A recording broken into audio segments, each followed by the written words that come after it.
I'm Bert Wright of the Murder One Crime Writing Festival, and I'd like to welcome you to Crime in the City, an online event coming to you via our partners, the Dublin Book Festival and Dublin City of Literature. Well, this is the last event of the Murder One season. It's part of a really vibrant program from Dublin Book Festival, so do please check out the other events. This evening, we are joined from the UK, Finland, and Canada by three distinguished crime writers who will be chatting to our own Sinéad Crowley, RTE arts correspondent by day, crime writer by night. Her latest book, The Belladonna Maze, blends past and present in a dark mystery, and it has been garnering rave reviews. Sinéad will be our moderator for tonight's event. So meanwhile, over to you, Sinéad.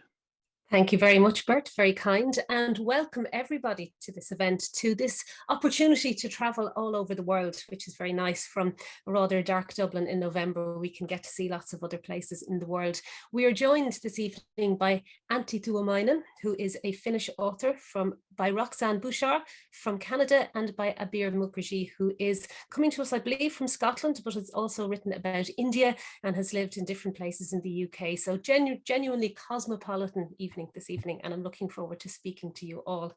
This event is also linked to UNESCO, and we all know about the UNESCO City of Literature project, and all of the people speaking to us this evening are either from a country that has a UNESCO City of Literature, so we'll be chatting about that a little bit later as well.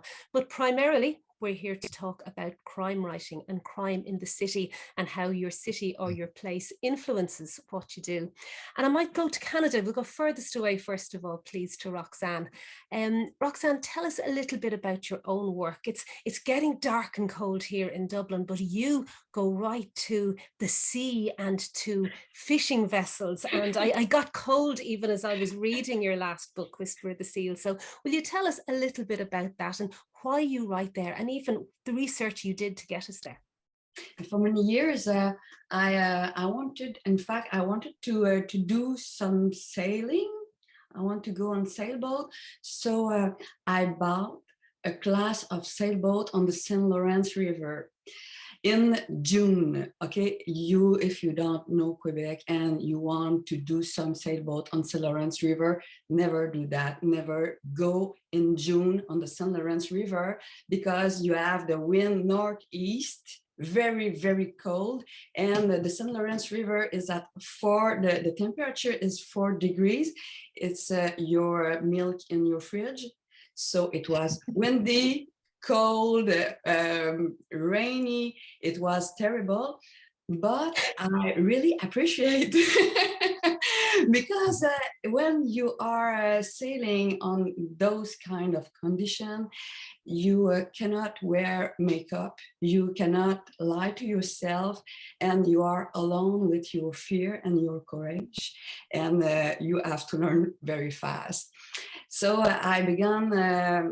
I think I began to sail on the St. Lawrence River, and then I used to be crew on different sailboats for I think during 7 years, and I met a lot of fishermen on the wharves, and I began to collect some story of the sea.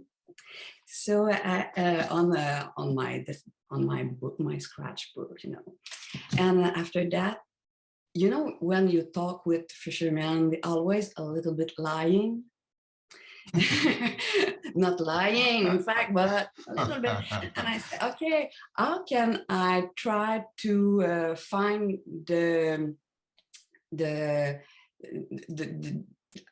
how can I find the plot in that kind of fisherman village? So I began I start a story of my fishermen in that village with a lot of fishermen who are just lying a little bit. And it becomes the Morales series. And all the stories, all the little story about the characters are real. So I collected the real story, and then I tried to put it in the books. So for me, it's a real pleasure to collect the story, to navigate, and then to write those stories of my people, in fact. And of course, the most recent book is actually set on a fishing vessel, and it is the ultimate, I suppose, place for a murderer. We've heard about Loch Three mystery, but you can't get off once you're on that boat. The last one, yes. At the east of Quebec, you have just some Magdalen Islands, who are very far from us, and they have traditional hunting, seal hunting, and some people always do this kind of hunt. So they go on a trawler on the ice. It's very terrible. It's on February, you know, and when the ices can scratch the boat, so it's very dangerous. And I said, okay, and it's not cool, you know. It's a hunting with blood and all that stuff. It's hard. They are 10 days on the sea alone.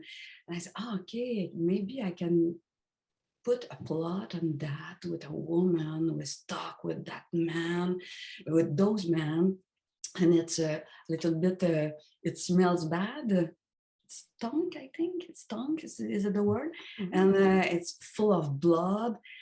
And as we were in lockdown, okay, it's another kind of lockdown.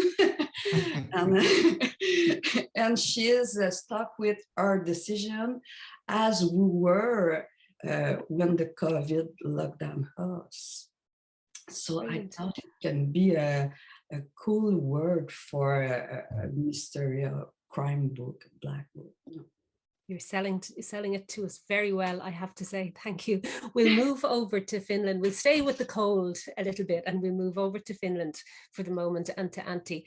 And you, I mean, I think it's probably fair to say that Scandinavian crime fiction has a particular reputation, maybe, in the crime writing world, quite dark, quite serious, quite political. And you do involve all of those things in your writing, but you're also known as somebody who uses black humor in your writing. That wasn't there from the start, was it? Or is that a reasonably new development in your work? That was actually something that came about. I had written 5 books that were very serious, very dark, very noir. One of them was, in fact, a dystopia.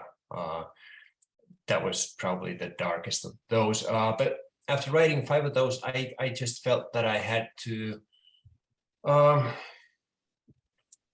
don't know, I was missing something. I just had this thing inside me that, you know, I needed to put it in my writing. And that one thing was humor. And I remember I told my agent at the time that, you know, next time I had written really dark stuff, and I told him that, you know, now I'm going to write something funny.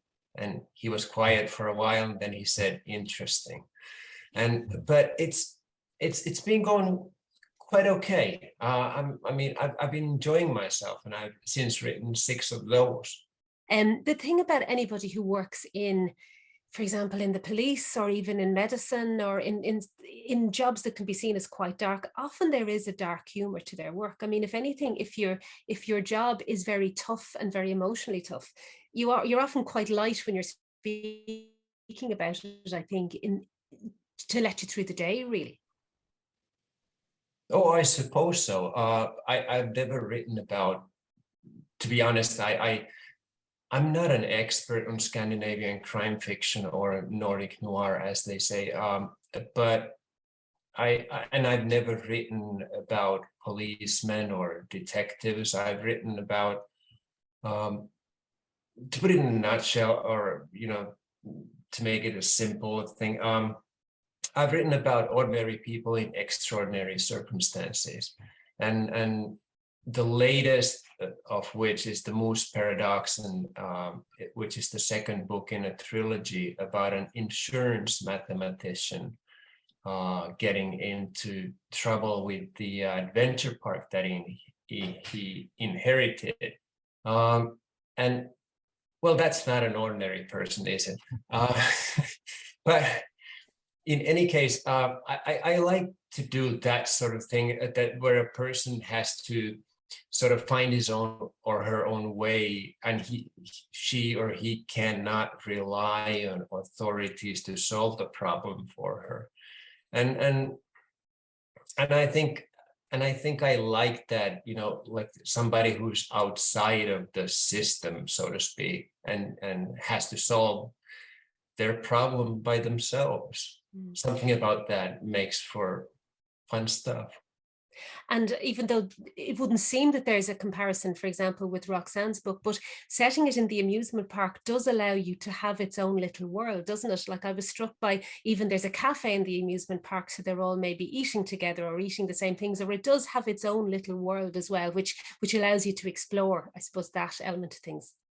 That's a good point. Although I have to point out, and not to be nitpicking, but it's an adventure park, not an amusement park. And that's a huge difference because as we all know, there's a massive difference. Anyway, but yeah, I enjoy that sort of world building. To be perfectly honest, I've never been to an adventure park, but I loved. I thought the research was fantastic for that book. I know. I loved building it. I loved building the activities and what you have there, and I love that sort of world building. I've done it a few times before with, for example, the mushroom business in a book called The Man Who Died. I love doing that, and it just, you know, and I love, you know, those little communities that you have at work. They make great material for drama, because there's always, you know, a couple of persons who are more interesting than the rest, and interesting being the operative word. It strikes me, if there's anyone listening to this conversation who wants to learn about writing, here you have two completely different ways of writing a book. One person who went to live on a trawler so she could write about it, and another person who was writing about the park and, you know, didn't have huge experience of it. So it just shows you there's no one way of doing it. You can figure out your own way, which is probably the best. We'll move to Scotland / India, I guess, and Abir. And you're the only person here today of our three guests writing historical fiction. What was the beginning of that for you? And just explain to us when you were writing and what brought you there. So I'm writing, well, my series, the Windermere Banerjee series, is set in 1920s colonial India, so during the Raj period.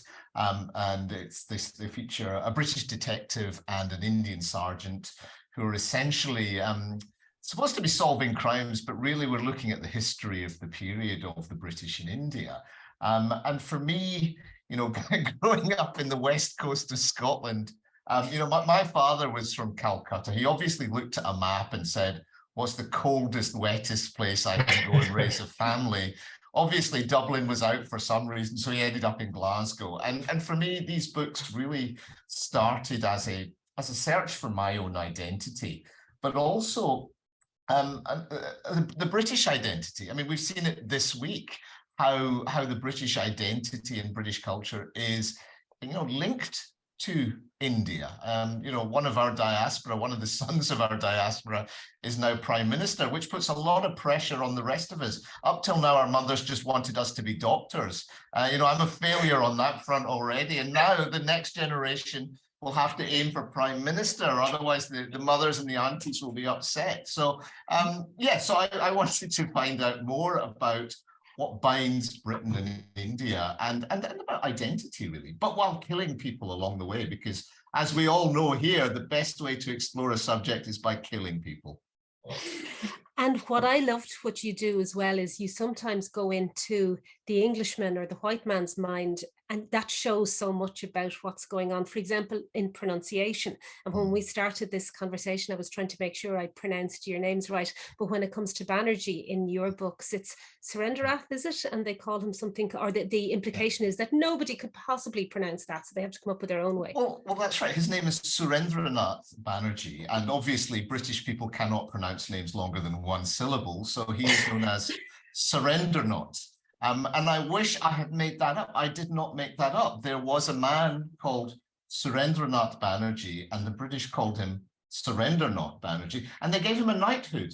So he became Sir Surendranath Banerjee. And so, you know, unfortunately, my imagination's not that good. So I just stole the name.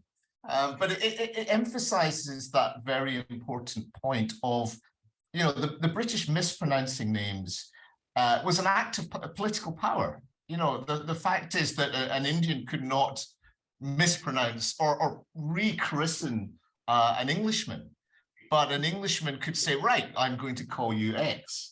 And that in itself is part of empire. It's part of the politics of empire, the politics of power. And it's a very small item, but it's an important one that shows you the ranks of power. And I mean, it happens with the Irish language as well. I suppose the implication being that British pronunciation or words are the correct way of doing it, and everything else is the opposite of that or has to be worked at, you know? Absolutely, absolutely. And one of the things that fascinates me about that time and place is the links, firstly, between Ireland and India from a freedom movement perspective, but also the links between Scotland and India from an artistic perspective, because a lot of these Indian poets and writers were inspired by people like Rabbie Burns and other Scots who were writing not in English, but in either Gaelic or in Scots.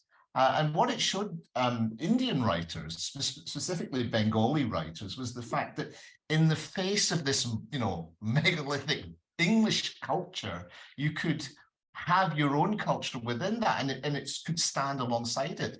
So we had, you know, poets like a man called Michael Madhusudhan Dotto, who first started out writing in English, and then after being inspired by Irish writers and Scottish writers, started writing in Bengali. And that's something that's fascinating to me as well, how people from, you know, this side of the world inspired people from that side of the world, all in the face of, you know, this common enemy, as it were, common cultural enemy as much as anything else. I'm going to a question for all three of you now. I'll probably go in the same order again, just to keep everything moving. But given that this is a Dublin book festival and we're speaking tonight to a panel of authors who are not Irish, how useful is it, do you think, how useful is crime fiction in introducing people to another part of the world? You know, for example, Roxanne, you're writing about Quebec. Are you conscious that you're maybe bringing people to Quebec, you know, who haven't been there before? You're showing it off to them, or you're allowing them to travel there from the comfort of their own sofa. Is that something crime writing, I think in particular, can do, given that you're delving into, you know, sometimes the problems of society? And yes, but you know what? When I read some authors like Dion Meyer, I really love to know South Africa, landscape, animals, wildlife, apartheid, post-apartheid people, how they live. So it's a great experience for me. And after that, I said, okay, where in Quebec I can talk about, you know, the Gaspé Peninsula is at 12 hours driving from Montreal. Here it's another country. So when I write about fishermen of the Gaspé Peninsula, it's like another country for Montreal people. And they think about fishing, about law, about sea, about a community, being a community around the sea, and all that kind of life was very different here in Montreal. So I think, yes, of course, it's a different way to learn another country, but our country too, maybe. Why not? I get you. And I mean, not everybody is going to go off on a fishing trawler. You're right. So you're teaching them that part of it anyway. And Antti, given the popularity of Scandinavian and Finnish crime writing, do you think, are you getting tourists now who are going to seek out the books they like? Are they all looking for the crime that they're used to? Or do you think people have a different attitude towards Finland now, maybe, that they're reading so many books out there? It's a good question. And of course, I don't know the answer to it, but I have to say that crime fiction is a great way to travel. I grew up reading writers like Lawrence Block and his New York, and Carl Hiaasen, his Florida, James Lee Burke, his New Orleans, and so forth. And I thought it was just fascinating. And I thought I sort of knew New York before I ever went there, because I'd read, I mean, those books were so steeped into that atmosphere, and it's a wonderful series, the Matt Scudder series. But I don't know about when I read something that is Finnish or Swedish or Norwegian, one of the things that I find a bit boring, because I know these places, I know them too well, and I know what they're like, and I know that, you know, these things actually can't happen here, because, you know, the murder rate in Finland is ridiculously low, and you know, these things just possibly couldn't happen here. We've never had a serial killer. I mean, and then there's books, you know, 20 crime books every year where there's a really evil serial killer going about my town, and there's never been any. And so it's a bit different, and the atmosphere it's almost too familiar for me. But I understand that coming from, if I was, say, from New Orleans, then I would find Helsinki very exotic, or Stockholm or Oslo. So I think it's a matter of where you're looking at it from, I think.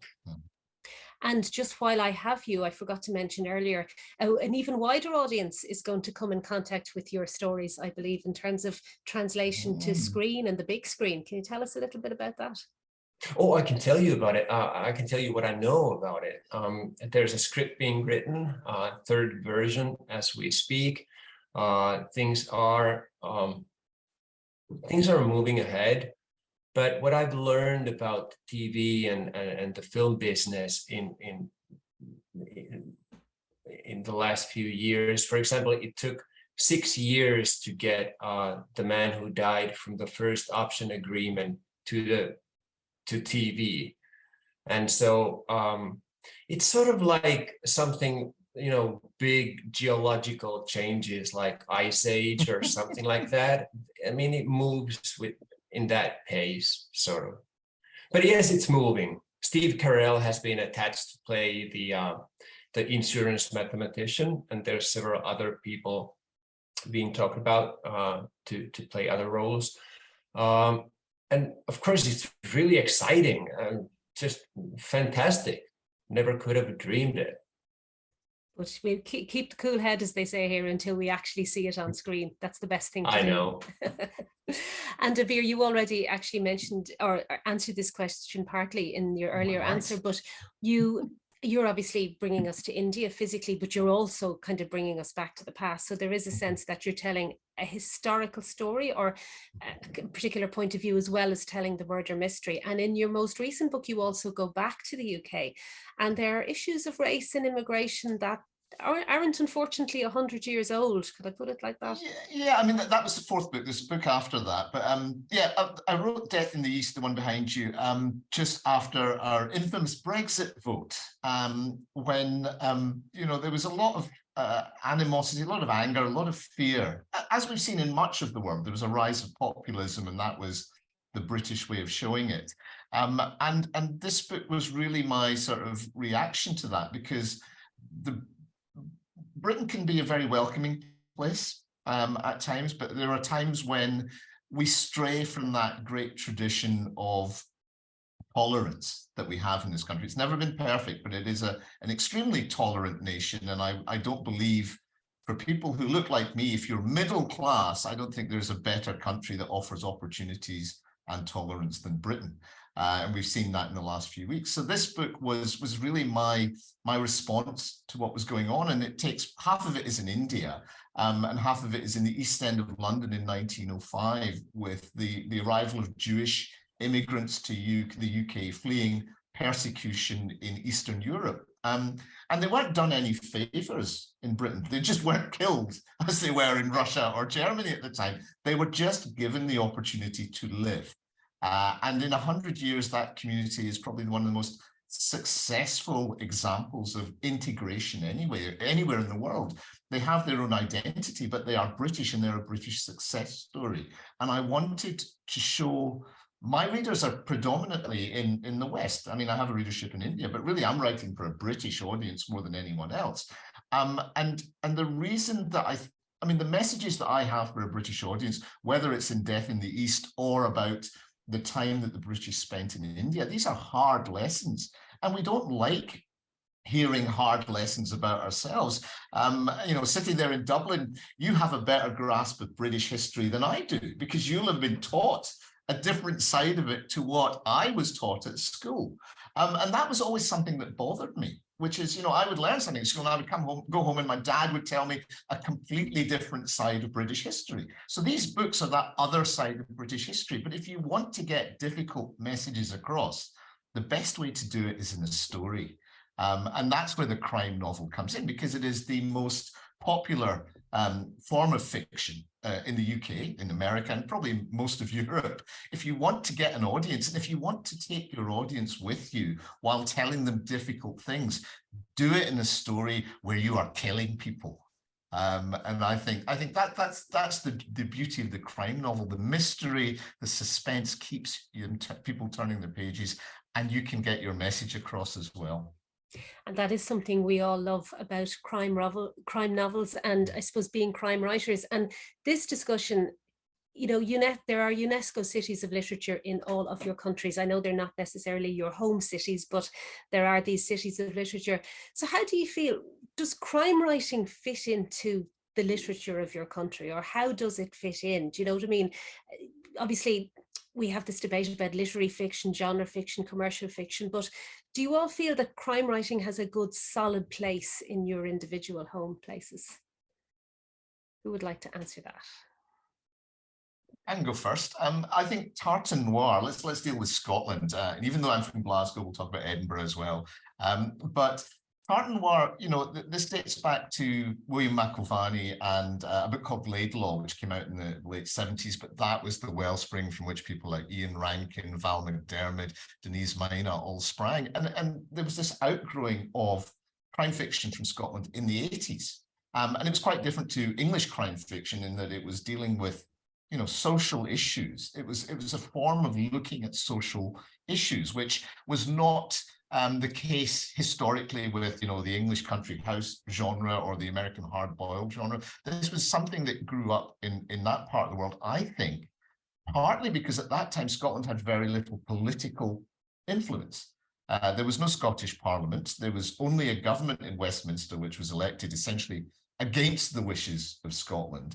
And the arts became a vehicle for political commentary and social commentary. And I think Tartan Noir is very much of that time and place, or its origins are very much of that time and place. It was a political tool. It was a social tool to comment on society. And I think, yeah, it's a fundamental part of Scottish culture and Scottish literature. And it's something that I think is very vibrant. It's something, though, even though I write about India, you know, I'm dealing with social issues. And why am I writing crime? Because I grew up steeped in reading the work of Val McDermid and Ian Rankin and Denise and everybody else. And so it felt natural to me, when I want to look at social issues or political issues, do it in a crime novel.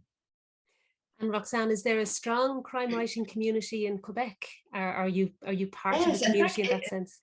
Last week I was in Radio Canada, and we were talking about crime fiction and writers from here. And you know what? I think we split the map of the Quebec. So my detective Morales is in the Gaspé Peninsula. The Martin Michaud detective is in Montreal. Christine Brouillat detective is in Quebec. And we all split the map. It's strange. You can visit Quebec, by books, by a different detective. But for the UNESCO question, I think that it's very important for us because, you know, in Canada, we have two roots. We have the roots British, more British, the English Canada, Canadian English. And here in Quebec, as you can hear, I don't speak very well English. I have a strong accent because my roots are from France. So we are two cultures very, very different here in Canada. And when I go in France for my books, they ask me, do you speak English? Do you write in English? I say, no, I speak French. I write in French. So having a UNESCO city here is very important for the recognition of my culture, my language, and my literature in French. So that's really interesting. So there's a strong French Canadian literary tradition, and then obviously writing in English as well. Would the translation be very different? So do your books sell directly in France the way they're written, or would there be any extra translation needed, if you know what I mean? Is there any We difference? change 23 words. Okay. All the words that we use here that they cannot understand the meaning in France. But it's all, and they have to deal with that. That's fascinating. As an Irish woman writing in English, obviously the books are published in England, but there are certain phrases that editors will always come back with and say they just don't understand. And the big one for Irish authors is giving out. So if any of you know what giving out is, it can never be accepted in a British book. In France, right now in France, they love Quebec accent and they love Quebec sentences and expressions. So it's okay, but it's new. Excellent. That's really interesting. I'm not giving out to any of you, by the way. I'm being very nice to you. There's no direct translation of giving out. Sinead, you have to tell us what it means. You can't leave us in suspense. There's no direct translation. Giving out is probably complaining, but it's a little less direct than complaining. So it could be scolding, but it's not that either. So you can be giving out very lightheartedly, or you can be giving out to your child for doing something wrong, or you can be giving out about a bad day, or you can be giving out yards, or you can be somebody who's always giving out. So it's kind of complaining, but it's much more subtle than that. Yes, it's complex. It's very useful, I'll tell you. And it's also really hard when an editor tells you to change it, because you're like, but I was, you know, when the editor gives out to you and says that you can't use it, then you're in trouble. Antti, like, where do you think crime fiction fits in the Finnish literary tradition in that sense? I mean, as an onlooker, we would imagine it's so strong in Finland that it's, you know, practically all of the Finnish literary tradition in terms of what we read in translation. But is there that sense over there? Is it a really, really strong part of your literary tradition now? I suppose it is. It was very interesting to hear Abir tell about the Scottish crime writing scene develop in the late 70s and 80s. We had this same kind of thing here. There was especially one writer who sort of, I mean, single-handedly sort of took crime fiction from something that was bought in kiosks with your raincoat on, and to something that was literature. His name was Matti Yrjänä Joensuu. That's a mouthful for foreigners, I know. And so that was the first wave of making crime fiction sort of an accepted form. And then there were other writers who sort of continued from that. And I think nowadays it's basically, it's of course very popular. It's the most read, like Abir said, you know, I think it's all over the world the same. But I think personally what I'd like to do and what I've really found at, you know, crime fiction interesting. I mean, the way I use it as a form of literature. I mean, a crime story is the best way, I think, for me to tell any kind of story. It's a dramatic way of pulling people in and keeping them there for 300 pages. And as Abir also said, you can just put your whatever you want to say into that structure. And I've always loved that structure. And I don't know if it's something that has to do with any. Well, I lost my train of thought, but no, we get you. And yeah, funny, it links into my next question, which may well be my final question, depending on how quick you all answer it, of course. But to go back to pure crime fiction, you've spoken about where you locate your books and the research you do and so on. But how important is the actual crime? How many of you love golden age fiction? We've spoken about the locked room on the fishing vessel for Roxanne, or indeed the park in Finland. How important is it that in the midst of all this, everything else you're doing with your books, that the reader is still puzzled at the end of it, that the actual crime, the mystery, how important is that to all of you as crime authors? Do you want to go to you, Roxanne? Abir first. Oh, thank you. Thank you. I will be honest, the crime, it varies from book to book. The book you have behind you, Death in the East, that's my first and only attempt at a locked room mystery so far. Maybe because I'm a bit slow, it took me 4 or 5 books to think of something that hadn't been done. But for me, generally, the crime is the starting point. It's just that it's the call to action. It is less important to me than the message. Having said that, you're absolutely right in that, if we're going to get somebody reading for 300 pages, it needs to be complex. It needs to be something that they're asking why. So yes, it is important. I think it's more important to the reader than it is to the writer. But we have to give our readers what they want. So, you have to put the work in to make the crime as interesting, as complex, as original as you can. That doesn't mean gory. I mean, I don't think any of us are writers that really go in for, gore for the sake of it. But apart from the poor seals in Quebec, who have a difficult end, God love them. But I think for me, anyway, the crime is very much the starting point, the call to action. A lot of the time, the crime, I don't even show the crime. We start with the body or whatever it is that's lying there, because to me, it's the mystery surrounding it and the messages that I want to tell are the key factors. Mm-hmm. Yeah. You nodding there, Antti? Yeah, 100%. I use crime as an element, I think, more than a crime as a mystery to be solved.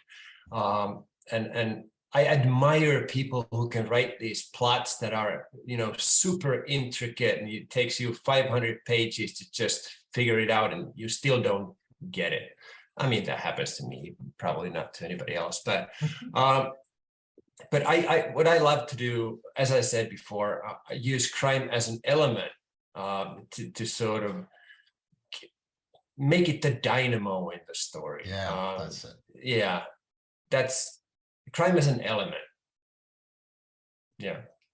And Roxanne, have you had a second after I threw that question at you? How important is the crime in your fiction? Because when I write my first book of Morales series was We Were the Salt of the Sea. When I wrote it and when I published it, I didn't know it was a crime fiction. In fact, it was my 5th book, and I wrote soldier story, play for theater. I wrote other things, and in that book, it's the story of Catherine who wants to know who is her mother. So she goes in Gaspé Peninsula, wait for her mother, who is a sailor.